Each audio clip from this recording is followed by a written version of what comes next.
Saya akan memaparkan materi tentang perkembangan kognitif dan bahasa pada peserta didik.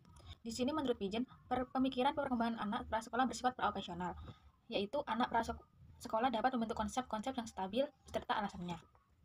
Adapun karakter yang dimiliki yaitu tahap operasional konkret dan tahap evaluasi.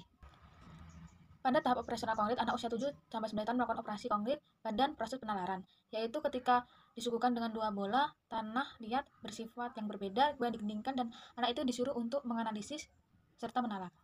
Pada evaluasi gambaran Pijen, menurut Pijen beberapa aspek muncul secara bersamaan, namun kenyataannya tidak. Dengan demikian menimbulkan banyak pertentangan dan teori Pijen mendapat banyak revisi. Ada 3 jenis perubahan perkembangan kognitif: proses informasi, kecerdasan, dan pada proses informasi terdapat memori jangka panjang, yaitu memori yang bersifat permanen. Dalam meningkatkan ingatan dibutuhkan pengetahuan dan keahlian serta strategi untuk mengatur, menafsirkan informasi dan melihat merekam. Ada strategi dengan meningkatkan informasi atau ingatan atau informasi yaitu sebagai berikut. Teori Fuzzy Traits yaitu ingatan yang paling baik dipahami oleh dua jenis representasi, yaitu jejak memori verbatim dan inti terdiri dari ide sentral dari informasi yang tepat. Berikut pemikiran ada 3 macam, yaitu berpikir kritis merupakan aspek penting dalam berpikir kritis, yaitu perhatian akan kewaspadaan, hadir serta mental fleksibel serta kognitif dalam menjalani kehidupan sehari-hari. Dan selanjutnya berpikir kreatif. Anak-anak lebih banyak menunjukkan kreativitas, misalnya dalam pelajaran tertentu. Berpikir secara ilmiah yaitu dalam proses observasi, pembuatan grafik, atau memecahkan suatu masalah. Selanjutnya yaitu metakognisi, berfokus pada meta memori pengetahuan tentang ingatan. Kecerdasan membutuhkan 2 teori, yaitu teori hierarki Sternberg yang meliputi kecerdasan analisis, kecerdasan kreatif, kecerdasan praktis.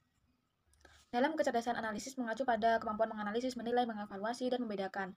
Sedangkan pada kecerdasan kreatif membuat, mencipta, merancang, berimajinasi. Pada kecerdasan praktis meliputi kemampuan menggunakan dan mempraktekkan gagasan. Ada 8 jenis kecerdasan menurut Howard Gardner, yaitu verbal, matematik, spasial, kinestetik tubuh, musikal, interpersonal, intrapribadi, atau naturalis. Menurut Gardner, setiap orang memiliki semua kecerdasan ini dalam tingkat yang berbeda-beda. Dan dalam tes kecerdasan EQ, untuk menghindari stereotip dan ekspektasi, ketahuilah bahwa satu indikator kompetensi harus berhati-hati dalam menafsirkan suatu EQ.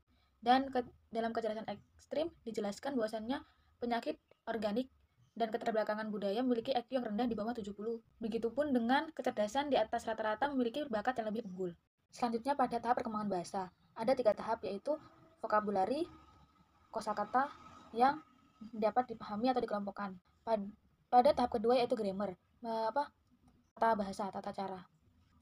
Yang ketiga yaitu metalinguistic awareness, yaitu pengetahuan tentang bahasa. Dalam perkembangan bahasa pada masa anak-anak pertengahan dan akhir meliputi membaca, menulis, bilingual, dan belajar 2 bahasa.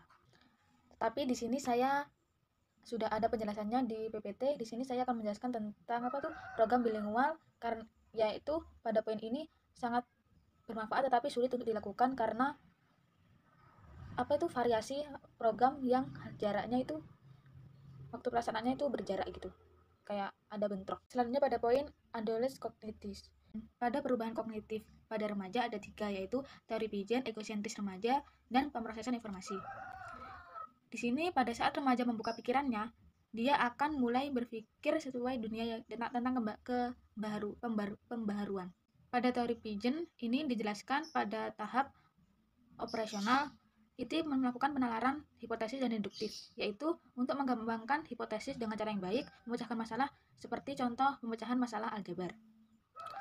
Pada tahap egosentris remaja juga menjelaskan tentang 2 tahapan, yaitu imaginary audience dan personal fable. Dalam imaginary audience ini anak lebih kayak menekankan untuk diperhatikan gitu, untuk berusaha menjadi dirinya sendiri. Sedangkan dalam fable ini anak lebih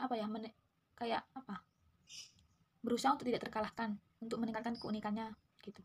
Terakhir pada tahap proses informasi yaitu ada 2, yaitu proses dalam analitis dan pengalaman dalam perkembangan untuk melakukan suatu keputusan dalam proses remaja.